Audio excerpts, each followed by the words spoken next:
प्रश्नावली 6.5 प्रश्नावली 6.5 के सारे क्वेश्चन का हेल्प कर देते हैं। कह रहा है क्वेश्चन नंबर 1 कि कुछ त्रिभुजों की भुजाएं नीचे दी गई है और उसको कह रहा है कि निर्धारित कीजिए कि कौन कौन से त्रिभुज जो है समकोण त्रिभुज हैं और इस स्थिति में कर्ण की लंबाई क्या होगी। यही क्वेश्चन हमसे पूछ रहा है और इसको जो है दे दिया है, 4 को क्वेश्चन दिया है, चारों में देख लेना है। जैसे मान लो कि एक पहला क्वेश्चन बनाने का सबसे आसान तरीका हम कैसे बनाएंगे, तो हम पढ़े हैं क्या कि कर्ण स्क्वायर बराबर, ठीक है, कर्ण स्क्वायर बराबर क्या होता है, लंब स्क्वायर जोड़ आधार स्क्वायर। ठीक है, हम क्या करते हैं कि कर्ण किसको मानते हैं, तो जो सबसे लंबी जो मतलब माप में जो सबसे बड़ी भुजा होती है उसी को जो है हम कर्ण कहते हैं। तो जैसे हम पहला क्वेश्चन लें तो पहला क्वेश्चन में क्या है, 7 सेंटीमीटर, 24 सेंटीमीटर और 25 सेंटीमीटर। तो इसमें सबसे बड़ी भुजा क्या है, 25 सेंटीमीटर है। तो हम यहाँ 25 सेंटीमीटर का स्क्वायर करेंगे। ठीक है, 25 सेंटीमीटर का स्क्वायर करेंगे और बराबर की करेंगे। अब लंबाई इसमें से कोई ले लेंगे, जैसे मान लो कि लंबाई हम ले लेते हैं 7 का स्क्वायर, प्लस में चौड़ाई हम ले लेते हैं इसका 24 का स्क्वायर। ठीक है, जैसे ही हम करेंगे इसको तो हम देखेंगे, हम पाएंगे क्या कि 25 का स्क्वायर करेंगे तो हमको क्या आएगा, 625 आएगा। ठीक है, और 7 का करेंगे तो क्या आएगा, 49 आएगा, 49। सब प्लस 24 का करेंगे तो कितना आएगा, 576 आएगा। ठीक है, 24 का स्क्वायर 576। और देखेंगे क्या कि हम 576 में 49 जोड़ेंगे तो हमारा क्या आ जाएगा, 625 आएगा। 625 आएगा। तो हम देखें क्या कि LHS और RHS क्या है, दोनों बराबर है। तो जब बराबर हो जाएगा तो इस स्थिति में हम कहेंगे कि त्रिभुज ये जो है 1 नंबर जो है समकोण त्रिभुज है। अब कह रहा है कि इसमें कर्ण की लंबाई क्या होगी, तो कर्ण की लंबाई क्या होगी इसमें, 25 सेंटीमीटर होगी। ठीक है, इस तरह से करके क्वेश्चन नंबर 2, 3, 4 बन जाएगा इसका। ठीक है, कोई दिक्कत नहीं होनी चाहिए, ये क्वेश्चन तो बन जाएगा। चलो आगे का क्वेश्चन देखते हैं। कह रहा है क्वेश्चन 2 नंबर कि त्रिभुज PQR एक समकोण त्रिभुज है। ठीक है, एक त्रिभुज जो है PQR एक समकोण है जिसका कोण P क्या है, समकोण है। जैसे हम लेते हैं एक त्रिभुज बना लेते हैं। ठीक है, एक त्रिभुज हम बना लेते हैं।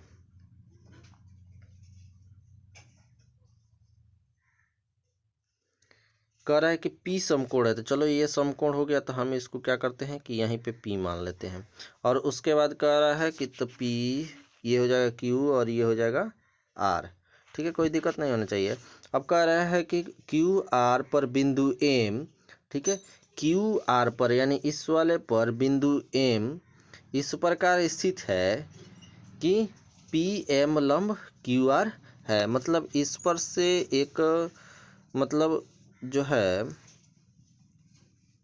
इस पर से P से बिंदु कह रहा है कि QR पर बिंदु M स्थित है। यहाँ पर एक M स्थित इस प्रकार है कि इस पर से हम अगर उसको खींच देते हैं तो इस पर क्या हो जाता है, लंब है। ये इस तरह से लंब है। तो हमसे कह रहा है कि तब आप दर्शाइए कि PM स्क्वायर बराबर, ठीक है, ये जो है M कह रहा है कि आप दर्शाइए कि ये जो PM स्क्वायर है वो बराबर होगा किसके, QM। ठीक है, यहाँ से यहाँ तक QM इंटू MR होगा। ठीक है, तो हम प्रमेय पढ़े हैं जो 6.7 में हम प्रमेय पढ़े हैं। तो हम क्या पढ़े हैं कि अगर लंब होता है तो त्रिभुज का तो सब का सब समरूप होते हैं, एक दूसरे के परस्पर भी समरूप होते हैं। उस समरूपता के आधार पर हम क्या करेंगे कि इसमें से हम त्रिभुज को ले लेंगे। ठीक है, इसमें से हम त्रिभुज कौन सा लेंगे, तो हम एक त्रिभुज लेंगे कि PMR। ठीक है, एक त्रिभुज PM और R यहाँ तक। ठीक है, उसमें लेंगे और समरूप क्या करेंगे, त्रिभुज समरूप त्रिभुज क्या होगा, PQR एम का करेंगे, पी क्यू एम का, ठीक है, पी क्यू एम का करेंगे। जब दोनों का हम करेंगे तो हमको क्या मिलेगा, हमको मिलेगा पी एम बटे में क्यू एम। चूँकि जब त्रिभुज समरूप हो तो उसकी भुजाएं भी समानुपात में होती है। तो यदि इसका पी एम हम लिए तो पी एम बटे में क्यू एम, ठीक है, पी एम बटे में क्यू एम इक्वल, इसका भी हम वही चीज़ करेंगे। तो हम क्या लिए थे कि इसका हम लंब लिए, तो हम इसका अब लंब लेंगे। तो इसका जो हम लंब लेंगे तो क्या हो जाएगा, एम आर, ठीक है, बटे में अब इसका आधार क्या हो जाएगा, पी एम, ठीक है, पी एम हो जाएगा। और इसी को हम क्या करेंगे, तिरछा तिरछा मल्टीपल करेंगे तो हमारा आ जाएगा, ठीक है, कोई दिक्कत नहीं होना चाहिए। क्वेश्चन नंबर 2 बन जाएगा। चलो क्वेश्चन नंबर 3 कह रहा है कि आकृति 653 में ए बी डी एक समकोण त्रिभुज है, जो दिया हुआ है 653 में। यहाँ पे ए बी डी एक क्या है, समकोण त्रिभुज है, जिसका कोण ए समकोण है, ठीक है, कोण ए, ये वाला कोण भी समकोण है, और तथा ए सी लंब बी डी है, ये भी लंब है, दिया हुआ है, ये लंब दिया हुआ है, ठीक है, ये लंब दिया हुआ है। अब कह रहा है कि दर्शाना है कि ए बी स्क्वायर बराबर, ठीक है, ए बी स्क्वायर बराबर, ये ए बी स्क्वायर बराबर क्या होगा, B C into B D, B C into B D, यहाँ तक B C into B D. हमको इसको सिद्ध करने के लिए हमको क्या करना है कि वही प्रमेय 6.7 का ही प्रयोग करेंगे। लेकिन अब क्या है कि देखेंगे कि सबसे पहले ये दो सब है किसमें। तो हम देखें क्या कि एक त्रिभुज ये छोटा वाला बन रहा है, और दूसरा क्या है, एक त्रिभुज ये बड़ा वाला में है। तो हम क्या करेंगे कि त्रिभुज ए बी डी और त्रिभुज, ठीक है, समरूप करेंगे हम सबसे पहले ए बी डी, और समरूप करेंगे किसको, बी सी ए को, बी सी ए को, ठीक है, यानी ये बड़े वाले त्रिभुज को, और समरूप करेंगे ये फिर छोटे वाले त्रिभुज को। हम जैसे ही समरूप करेंगे तो बड़े वाला का विकर्ण हम लेंगे एक बार, फिर छोटे वाला का विकर्ण लेंगे, या छोटे वाला का विकर्ण लेंगे तो बड़े वाला का विकर्ण लेंगे। यानी जैसे मान लो कि यहाँ पर ये 90 डिग्री का एंगल बना रहा है, तो इसका विकर्ण क्या हो जाएगा, त्रिभुज बी ए सी में विकर्ण कौन सा हो जाएगा, बी ए हो जाएगा। तो हम लिख सकते हैं कि ए बी, ठीक है, बटे में इसका विकर्ण हम ले लेंगे बी डी, बड़े वाला का, बी डी बराबर होगा, ठीक है। अब हम क्या करेंगे कि इसमें का, ठीक है, अब हम इसमें का क्या लेंगे, बी सी लेंगे, ठीक है, इसमें का बी सी लेंगे, यानी छोटे वाले त्रिभुज में का बी सी लेंगे। क्या है बी सी, वो बी सी उसका आधार है, इसका आधार है। तो ये बड़े वाले त्रिभुज का आधार क्या हो जाएगा, ए बी हो जाएगा। तो बटे में ए बी करेंगे, तो इसी तरह तिरछा तिरछा गुणा करेंगे तो ये भी हमको आ जाएगा। फिर उसी तरह से दूसरे नंबर का ए सी स्क्वायर का चर्चा कर रहा है, तो ए सी स्क्वायर यहाँ है, देखेंगे, ठीक है। दूसरे में ए सी स्क्वायर जो दिया है, ए सी स्क्वायर जो दिया है ये ए सी स्क्वायर है, और कह रहा है कि सिद्ध करना है कि B C into D C है, B C I into D C है। तो ये देखेंगे तो दोनों क्या है, छोटे वाले त्रिभुज में है, तो दोनों छोटा त्रिभुज लेंगे। एक बार छोटा त्रिभुज कौन सा लेंगे, एक बार लेंगे बी सी ए में, और दूसरा सी डी सी ए में, ये दोनों त्रिभुज हम लेंगे। दोनों त्रिभुज को लेकर के हम फिर सर्वांग करेंगे, फिर उनकी भुजाओं को लेंगे तो बराबर हो जाएगा। फिर उसी तरह से क्वेश्चन नंबर 3 कह रहा है कि ए डी का स्क्वायर है, ये ए डी का स्क्वायर के बात कर रहा है कि B D into C D है, बी डी यहाँ तक इंटू सी डी यहाँ तक। जैसे हम क्वेश्चन बनाए, ठीक जो एक नंबर क्वेश्चन बनाए उसी की तरह ये भी बनेगा। तो इसमें क्या करना है कि हमको ये वाला त्रिभुज लेना है, और फिर एक बार बड़े वाला त्रिभुज लेना है, ठीक है, बन जाएगा क्वेश्चन ये भी। चलो अगला क्वेश्चन देखते हैं। 4 नंबर क्वेश्चन कह रहा है, 4 नंबर क्वेश्चन कह रहा है कि ए बी सी एक समद्विबाहु त्रिभुज है, जिसका कोण सी क्या है, समकोण है। ए बी सी एक समद्विबाहु त्रिभुज है, और समद्विबाहु त्रिभुज है, और उसका कोण क्या है, सी जो है समकोण है, ठीक है। तो हम सबसे पहले हम एक त्रिभुज बना लेते हैं जिसका कोण सी समकोण होगा, और वो क्या होगा, समद्विबाहु होगा। जैसे मान लो कि हम ये त्रिभुज बना दिए, ये क्या हो गया, 90 डिग्री का हो गया, और ये भुजा दोनों क्या हो गए, बराबर हो गए, तो समद्विबाहु हो गए, दो भुजा बराबर भी हो गए, ठीक है। तो कह रहा है कि सी तो यहाँ सी दे देते हैं, इसका नाम ए, ये बी, सी। ठीक है, कोई दिक्कत नहीं होना चाहिए। अब हमसे कह रहे हैं कि आप सिद्ध कीजिए कि ए बी स्क्वायर बराबर 2ac² होगा। ए बी स्क्वायर यानी ए बी स्क्वायर, ये कर्ण स्क्वायर बराबर क्या होगा, 2ac² होगा, 2ac² होगा। ये सीधा सा क्वेश्चन है, एक ही बार में हम देखें कि क्या होता है। h² बराबर क्या होता है, l² प्लस b²। सीधा होगा, तो हम बड़े वाला त्रिभुज में ये समकोण देवे किया है। जैसे ही समकोण दिया है तो उस समकोण को लेकर के हम क्या करेंगे कि ए बी का स्क्वायर करेंगे इधर। ए बी स्क्वायर बराबर क्या होगा, इसका एल क्या होगा, ए सी होगा। तो ए सी का स्क्वायर आधार क्या होगा, बी सी होगा, तो प्लस बी सी का स्क्वायर होगा। लेकिन हमसे कह रहा है कि क्या है, समद्विबाहु है, तो समद्विबाहु का मतलब क्या है कि ये दो भुजाएं आपस में बराबर है। तो इसका मतलब कि बी सी जितना है, यानी बी सी बराबर क्या है, ए सी, ये है दोनों। ठीक है, जैसे ही है तो हम बी सी के जगह पर ए सी लिख लेंगे। ठीक है, ए सी लिखेंगे और उसका स्क्वायर करेंगे, तो ए 1ac या इसका 1ac बराबर क्या हो जाएगा, 2ac² हो जाएगा। और फिर क्या होगा, ए बी आ जाएगा। कोई दिक्कत नहीं होनी चाहिए, ये क्वेश्चन बन जाएगा आसानी से। चलो 5 नंबर क्वेश्चन है, कह रहा है कि एक त्रिभुज ए बी सी समद्विबाहु त्रिभुज है, जिसमें ए बी सी बराबर बी सी है। ठीक है, और ए समद्विबाहु त्रिभुज, वही त्रिभुज का फिर बात कर रहा है। जैसे मान लो कि ये त्रिभुज है, ये त्रिभुज ए बी सी है। ठीक है, और कह रहा है कि इसमें ए सी बराबर बी सी है। जो ए सी है ये वाला बराबर है इसके बराबर है। तब कह रहा है कि आपको सिद्ध करना है कि ए बी स्क्वायर बराबर 2ac² करना है। तो ये भी जो 4 नंबर की तरह हम जो क्वेश्चन बनाए, ठीक उसी तरह से ये भी क्वेश्चन बन जाएगा 5 नंबर। कोई दिक्कत नहीं होनी चाहिए। तो 6 नंबर क्वेश्चन हम देखते हैं। 6 नंबर क्वेश्चन कह रहा है कि सिद्ध कीजिए कि एक समचतुर्भुज की भुजाओं, ठीक है, 6 नंबर 7 नंबर क्वेश्चन का ना, 6 नंबर क्वेश्चन है, 6 नंबर देख लेते हैं। ठीक है, 6 नंबर क्वेश्चन कह रहा है कि एक समबाहु त्रिभुज ए बी सी की भुजा 2a है। ठीक है, एक समबाहु त्रिभुज है। समबाहु त्रिभुज का मतलब क्या है, जिसके सारी भुजाएं, तीनों भुजाएं क्या हो, आपस में बराबर हो। तो हम बना लिए एक समबाहु त्रिभुज। ठीक है, ए बी सी हम बना लिए।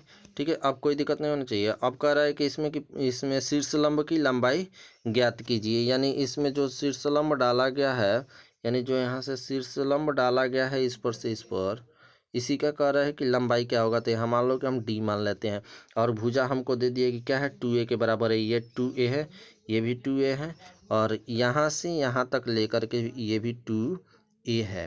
ठीक है, लेकिन ध्यान रहेगा कि जैसे ही हम लंब खींचते हैं आधार पर, ठीक है, किसी त्रिभुज को, तो वो क्या करता है, जिस पर खींचते हैं उसको 2 बराबर भागों में बांट देता है। तो यानी ये क्या हो जाएगा, बी डी बराबर डी सी होगा। अब हम देखेंगे कि बी डी बराबर डी सी होगा, तो यानी यहाँ 2a है, तो इसका मतलब क्या है कि बी डी ए होगा और डी सी बराबर भी ए होगा। अब हम क्या करेंगे कि केवल एक त्रिभुज में, यानी ए डी बी में हम इतना ही में जाएंगे, तो हमको क्या मिलेगा, कर्ण 2a मिल रहा है, और हमको आधार क्या मिल रहा है, ए मिल रहा है। तो हम लंब बराबर निकाल सकते हैं। तो लंब बराबर क्या होता है, लंब बराबर होता है √h² माइनस b² होता है। तो लंब बराबर हमारा क्या होगा, बराबर करेंगे तो हमारा क्या होगा कि एच का, यानी कर्ण कितना है हमारा, 2a है, तो हम करेंगे 2a का स्क्वायर। ठीक है, अब माइनस इसमें से करेंगे किसको, ए, केवल यहाँ आधार क्या बन रहा है, बी डी हो रहा है, तो इसको आधा हो गया, तो ए का स्क्वायर करेंगे। ठीक है, तो क्या होगा, अंदर रूट में, ठीक है, 4a² होगा माइनस a² होगा। ठीक है, तो हम घटाएंगे तो क्या होगा, रूट में रहेगा 3a² हो जाएगा, यानी स्क्वायर से a क्या होगा, बाहर निकल जाएगा, तो a√3 होगा। ठीक है, कोई दिक्कत नहीं चाहिए, क्वेश्चन ये बन जाएगा। चलो 7 नंबर क्वेश्चन देखते हैं। 7 नंबर क्वेश्चन का आ रहा है कि सिद्ध कीजिए कि समचतुर्भुज की भुजाओं के वर्गों का योग, ठीक है, वर्गों का योग उसके विकर्णों के वर्गों के योग के बराबर होता है। एक समचतुर्भुज है, सबसे पहले हम एक समचतुर्भुज बना लेते हैं। ठीक है, समचतुर्भुज है, और इस समचतुर्भुज का नाम भी दे देते हैं ए बी सी डी। ठीक है, अब कह रहा है क्या कि इसमें जो है समचतुर्भुज के भुजाएं, समचतुर्भुज है इसका मतलब कि इसमें सबसे ही पहले ही हो गया क्या कि सारी भुजा इसका बराबर है, यानी ए बी बराबर बी, सी बराबर सी, डी बराबर ए सी है। ये तीनों क्या है, सब बराबर हैं। ठीक है, जब बराबर है तो यहाँ तक हमको कोई सोचने की दिक्कत नहीं। उसके बाद अब कह रहा है कि उनके विकर्णों के वर्गों के योग के बराबर होते हैं, यानी एक विकर्ण ये होगा और दूसरा विकर्ण ये होगा। तो हमको इसमें सिद्ध करने के लिए यही कह रहा है कि A C square plus B D square, ठीक है, बराबर होगा ए बी का स्क्वायर प्लस बी सी का स्क्वायर, बी सी का स्क्वायर प्लस सी डी का स्क्वायर प्लस ए डी का स्क्वायर। ये हमको जो है सिद्ध करना है। तो ध्यान देंगे कि इसमें हम जो भी किए उतना में हम देखेंगे क्या कि जैसे ही ये हो कटता है तो ये भुजा बराबर होगा और फिर ये और ये दोनों बराबर होंगे। हम यहाँ पर कोई नाम दे देंगे, जैसे मान लो कि ओ ही नाम दे देते हैं। अब क्या होगा कि ये एक दूसरे को लंब पर काटते हैं, ये क्या होगा, लंब बनेगा सब। हम क्या करेंगे कि इसमें से एक एक त्रिभुज को लेंगे, ठीक है, ओ डी सी को लेंगे, फिर एक बार ओ बी सी को लेंगे। इसमें हम क्या करेंगे, पाइथागोरस प्रमेय का अप्लाई करेंगे और फिर निकालेंगे। तो ये क्या होगा, एक बार इसमें निकालेंगे तो इसको समीकरण 1 मानेंगे, फिर इसको निकालेंगे तो इसको क्या करेंगे, समीकरण 2 मानेंगे, और फिर क्या करेंगे, समीकरण 1 और 2 को जोड़ेंगे, जो आएगा उसको समीकरण 3 मान लेंगे। फिर वैसे ही इसको इस त्रिभुज को, फिर इस त्रिभुज को हम पाइथागोरस प्रमेय से निकालेंगे। अब इसको क्या है, 4 मानेंगे, इसको 5 मान लेंगे, ठीक है। उसके बाद क्या करेंगे कि 3, 4 और 5 को एक साथ जोड़ेंगे। जैसे ही जोड़ेंगे तो हमको क्या है कि ये जो सिद्ध करने के लिए कह रहा है कि ये हमें आसानी से मिल जाएगा, बनाना है, ठीक है। अब 8 नंबर क्वेश्चन कह रहा है, 8 नंबर क्वेश्चन कह रहा है कि 6.4 में, आकृति 6.54 में ए बी सी के अभ्यंतर स्थित कोई बिंदु ओ है, ठीक है। यहाँ दिया हुआ वो बिंदु दिया हुआ है, ठीक है। अब उसमें कह रहा है कि ओ डी लंब है, ठीक है, ओ डी लंब है, ये लंब दिया हुआ है, यहाँ से यहाँ तक ओ डी लंब है बी सी पर, ओ ई लंब है ए सी पर, और उसी तरह से ओ एफ भी लंब है ए बी पर, ये भी लंब है, ठीक है, यहाँ तक है। अब हमसे कह रहा है कि 1 नंबर में सिद्ध कीजिए, फिर 2 नंबर में सिद्ध करने के लिए कह रहा है। तो सबसे पहले हम ध्यान देंगे कि हम जो दिया हुआ है उस चीज़ को हम सबसे पहले देखेंगे। हम इसको करने से पहले क्या करेंगे कि हम एक इसमें जो है हम लंब की रचना कर लेंगे। लंब क्या करेंगे, यहाँ पर यहाँ से यहाँ तक का एक लंब डाल लेंगे, इसको मिला लेंगे, ठीक है। फिर इसको एक बार हम मिलाएंगे, फिर इसको हम मिला लेंगे, ठीक है। अब क्या करेंगे कि हम एक एक त्रिभुज में, यानी ए ओ ई में जाएंगे, ठीक है। इस तरह से करके एक एक त्रिभुज के करके हम जाएंगे तो हमको एक बार ये मिलेगा, ठीक है, एक बार ये हमको मिलेगा, ठीक है। मतलब ध्यान देना है कि हमको सबसे पहले इसमें स्ट्रक्चर करना है, रचना करना है अपने से, और उसके बाद सब त्रिभुज में एक छोटे छोटे जो त्रिभुज बन रहा है वो प्रत्येक त्रिभुज को हम जाएंगे तो हमारा क्या है कि क्वेश्चन का सॉल्यूशन निकल जाएगा, ठीक है। अगला क्वेश्चन 9 नंबर क्वेश्चन कह रहा है कि 10 मीटर जो है एक सीढ़ी है, ठीक है। सीढ़ी एक दीवार पर टिकाने पर भूमि से 8 मीटर की ऊंचाई पर स्थित खिड़की तक पहुंचती है। सीढ़ी है, मान लो कि एक दीवार है, ठीक है, एक दीवार दिया हुआ है, एक दीवार दिया हुआ है, और दीवार का लंबाई हमको कह रहा है कि भूमि से जिस पर टिकाया जा रहा है वो कितना है, 8 मीटर का है। तो यानी ये 8 मीटर का दिया हुआ है, और इस पर एक सीढ़ी ऐसे टिकाया गया है। सीढ़ी का भी तिरछा रहता है तो सीढ़ी तिरछा हो गया रखा, ठीक है, और भूमि से लगा हुआ रहेगा, ठीक है। और जब सीढ़ी दिया है तो सीढ़ी का लंबाई हमको दे दिया है कि 10 मीटर है, सीढ़ी का लंबाई हमको दिया है 10 मीटर है। तब हमसे कह रहा है कि दीवार के आधार और सीढ़ी के निचले सिरे का, यानी इसका मान हमसे पूछ रहा है। तो हम इसको आधार मानेंगे, यहाँ क्या हो जाएगा, ये लंब होगा तो इसको हम आधार मान करके आधार बराबर हम निकाल देंगे तो हमारा इसका निकल जाएगा, ठीक है, कोई दिक्कत नहीं होनी चाहिए। क्वेश्चन नंबर 10 कह रहा है कि 18 मीटर ऊंचे एक ऊर्ध्वाधर खंभे, ठीक है, के ऊपरी सिरे से एक तार का सिरा जुड़ा हुआ है, ठीक है। ऊपरी सिरा से जो है एक तार का सिरा जुड़ा हुआ है तथा तार का दूसरा सिरा एक खूंटे से जुड़ा हुआ है। खंभे के आधार से खूंटे की कितनी दूरी पर गाड़ा जाए कि तार तना रहे, जबकि तार की लंबाई 24 मीटर है। ठीक है, 24 मीटर है। जैसे हमको मान लो कि इस तरह से दे दिया है कि एक खंभा हो गया, इसके सिरे से एक तार है जो जिसको हमें खूंटा में बांध देना है। ठीक है, अब ऐसे बांध देना है। ठीक है, कोई दिक्कत नहीं है। अब कह रहा है कि 18 मीटर ऊंचे जो है, यानी मान ये 18 मीटर ऊंचा हो गया, ये जो खंभा हो गया यहाँ से यहाँ तक ये खंभा हो गया, ये 18 मीटर ऊंचा हो गया। और उसके बाद कह रहा है कि सिरा से जुड़ा हुआ है और तार जुड़ा हुआ है और खंभे से तार की लंबाई फिर दिया है 24 मीटर। तो तार कौन सा है? तार ये वाला बंधा हुआ है, तो तार ये क्या है? 24 मीटर दिया हुआ है। तो अब हमसे यही पूछ रहा है कि कितने दूरी पर गाड़ा जाए, तो यानी इस यहाँ से लेकर के यहाँ तक के बीच की दूरी हम निकाल लेंगे। तो ये भी वैसे ही बन लेगा, हम आधार बराबर निकालेंगे तो ये भी आसानी से बन जाएगा। ठीक है, क्वेश्चन नंबर 11 कह रहा है एक हवाई जहाज एक हवाई अड्डे से जो है उत्तर की ओर 1000 किलोमीटर प्रति घंटे की चाल से उड़ता है, 1000 किलोमीटर प्रति घंटे की चाल से उड़ता है। और दूसरा एक हवाई जहाज है जो पश्चिम की ओर जो है 1200 किलोमीटर प्रति घंटा के हिसाब से चल रहा है। अब कह रहा है कि 1.5 घंटे बाद हवाई जहाज के दोनों के बीच की स्थिति क्या रहेगी, यही क्वेश्चन हमसे पूछ रहा है। तो हम क्या करेंगे कि सबसे पहले मान लेंगे कि एक मान लेते हैं कि जो है ये हवाई अड्डा का पॉइंट हो गया, यहाँ से मान लेते हैं कि हवाई जहाज उड़ना शुरू किया। एक मान लेते हैं कि ये उत्तर की तरफ जा रहा है, ठीक है, और एक क्या है? पश्चिम की तरफ जा रहा है, मान लिए। ठीक है, अब क्या है कि इसमें हमसे कह रहा है कि जो दोनों मतलब 1.5 घंटे बाद जहाज की दूरी कितनी होगी, यानी ये वाला दूरी क्या होगा, ये वाला दूरी क्या होगा, यही क्वेश्चन में हमसे पूछ रहा है, ये वाला दूरी क्या होगा।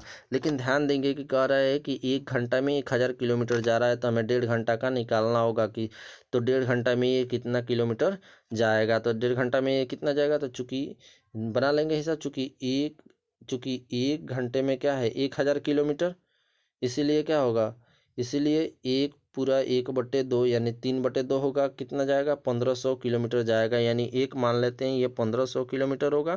और फिर दूसरे वैसे ही कह रहा है कि 1200 किलोमीटर के हिसाब से जा रहा है, तो दूसरा जो है कितना होगा? 1800 होगा। ठीक है, तो ये दोनों का वर्ग करेंगे, कर्ण बराबर निकाल देंगे, आंसर इक्वल्स का भी निकल जाएगा आसानी से, कोई दिक्कत नहीं होना चाहिए। ठीक है, अब क्वेश्चन नंबर 12 कह रहा है कि दो खंभे जिनकी ऊंचाइयाँ 6 मीटर और 11 मीटर है। ठीक है, दो खंभा है, एक मान लेते हैं कि खंभा है, एक खंभा ये है और एक खंभा ये है।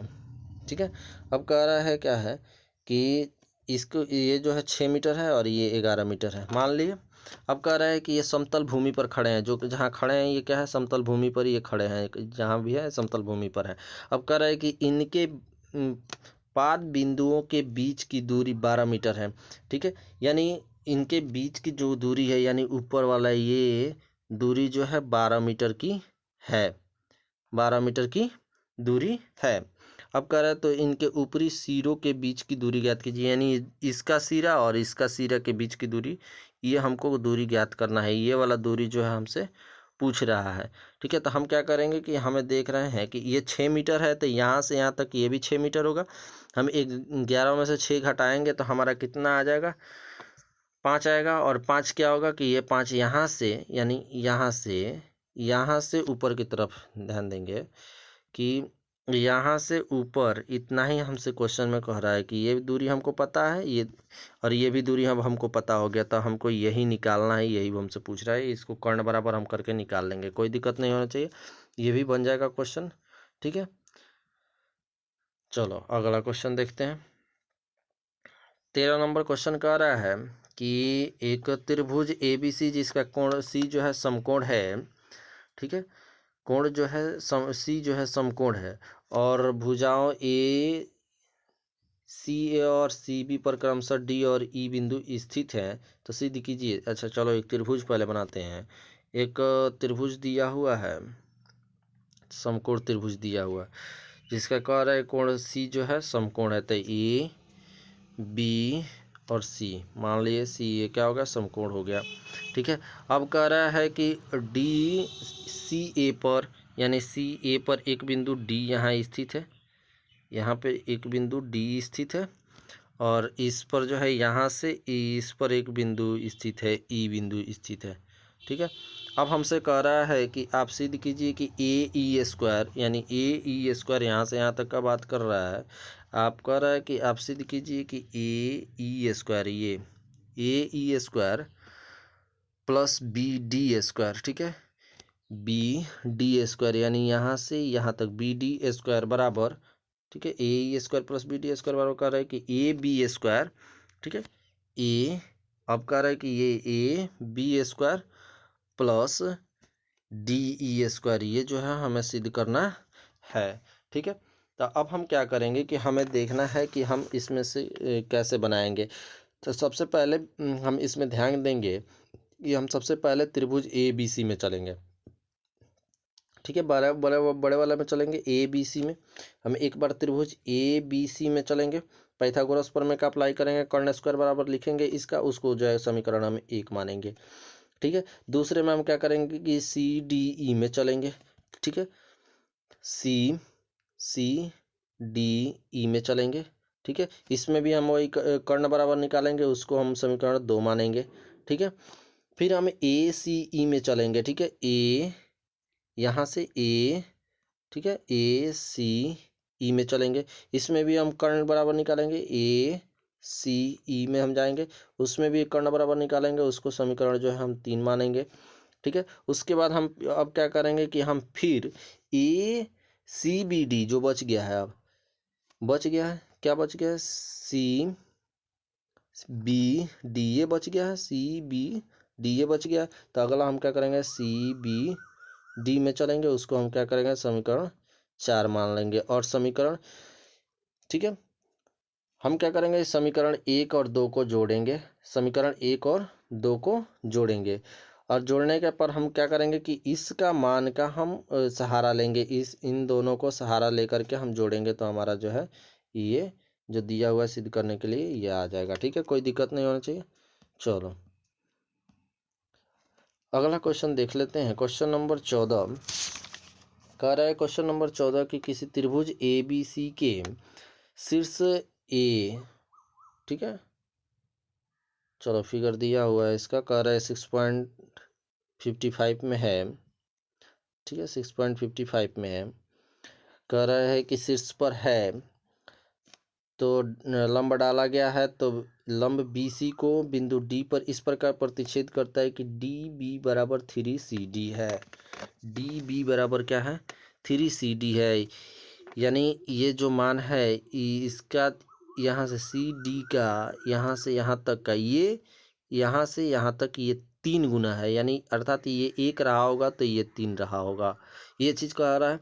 ठीक है, तो कह रहा है कि सिद्ध कीजिए कि ए बी स्क्वायर 2AB स्क्वायर, ठीक है, ये 2AB स्क्वायर बराबर 2AC square, 2AC square plus 2BC square, ठीक है, 2BC स्क्वायर हमको सिद्ध करने के लिए कह रहा है। ठीक है, हम क्या करेंगे कि इसमें हम क्या करेंगे कि ए सी डी में हम चलेंगे। ठीक है, ए सी डी में चलेंगे। ठीक है, त्रिभुज ए सी डी में चलेंगे। जैसे ही हम ए सी डी में चलेंगे तो हम क्या पाएंगे कि ए सी डी में हम पाइथागोरस प्रमेय को अप्लाई करेंगे, तो हम कर्ण बराबर इसमें निकालेंगे, तो उसको हम समीकरण 1 मानेंगे, यानी किसमें, त्रिभुज ए सी डी में ए उसको मानेंगे। ठीक है, और फिर क्या करेंगे कि त्रिभुज ए डी बी में चलेंगे, उसको समीकरण हम क्या करेंगे, 2 मानेंगे। ठीक है, उसको जो है समीकरण 2 मानेंगे।